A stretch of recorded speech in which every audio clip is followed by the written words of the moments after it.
Well, first off, well done for sticking around to the second video on defining your cumulative function fully. And you stuck around for potentially the slightly quicker way of doing it.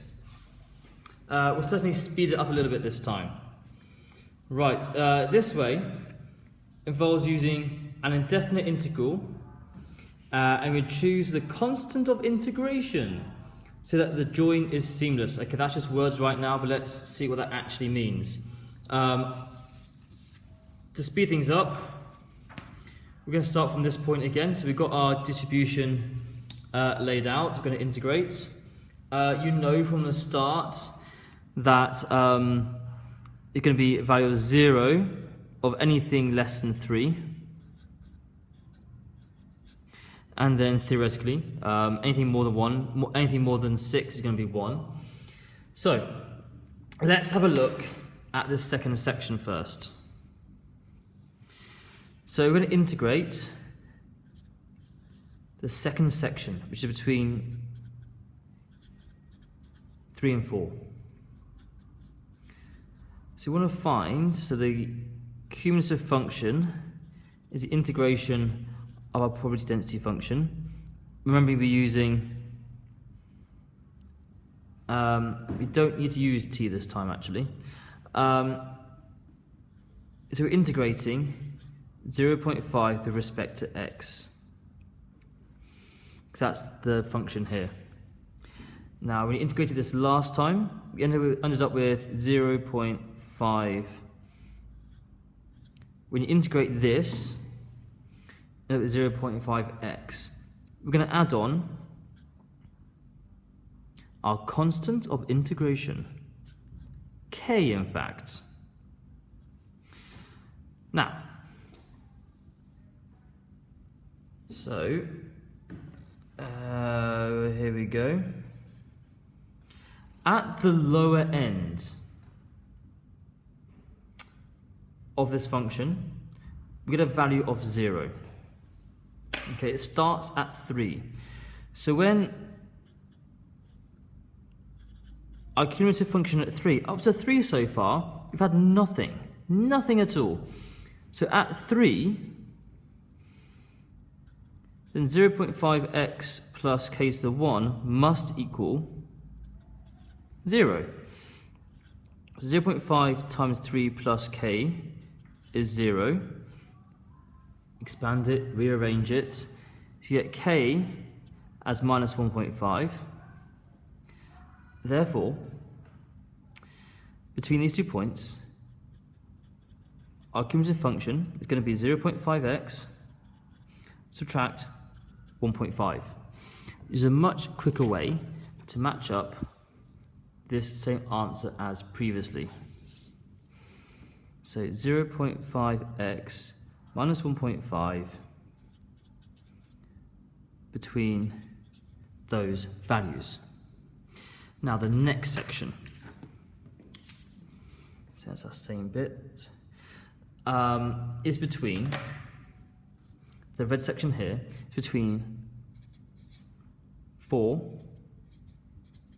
and 6. The cumulative function here is the integration of our probability density function, which is integrating 1.5 minus 0.25 x with respect to x. Integrate this very quickly. 1.5x minus, well, it is 0.25x squared divided by the power of 2. And again, add on a constant of integration, k. Now, as previously seen, these 2 parts must join smoothly. Okay, we're not allowed, back to our properties, gaps or jumps in our graphs. There must be a seamless join between the 2. Logically, the cumulative point at 4 here is the same as the cumulative point at 4 there. It should be the same probability.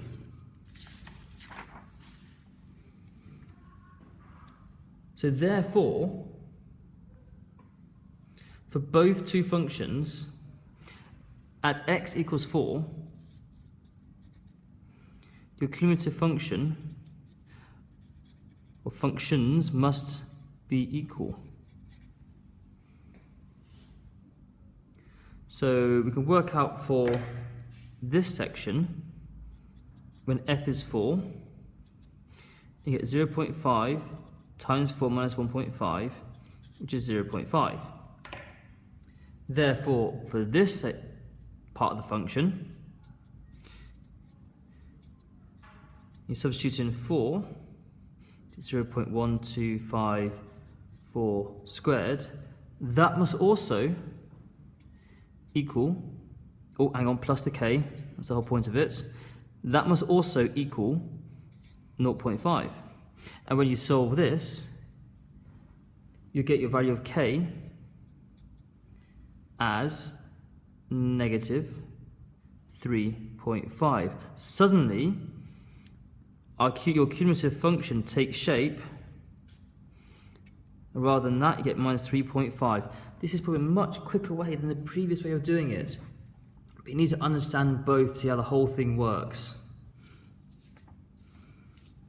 So our function is going to be 1.5x minus 0.125x squared minus 3.5 between the values of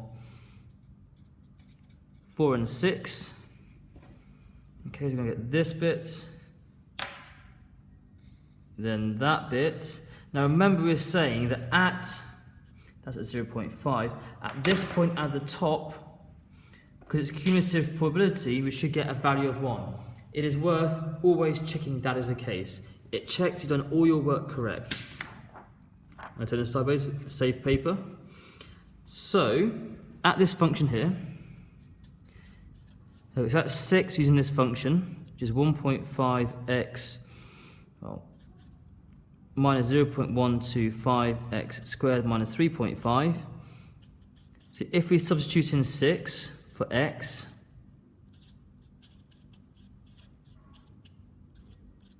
you should find that works out to 1, and therefore you know you've done it all correctly and it's beautiful.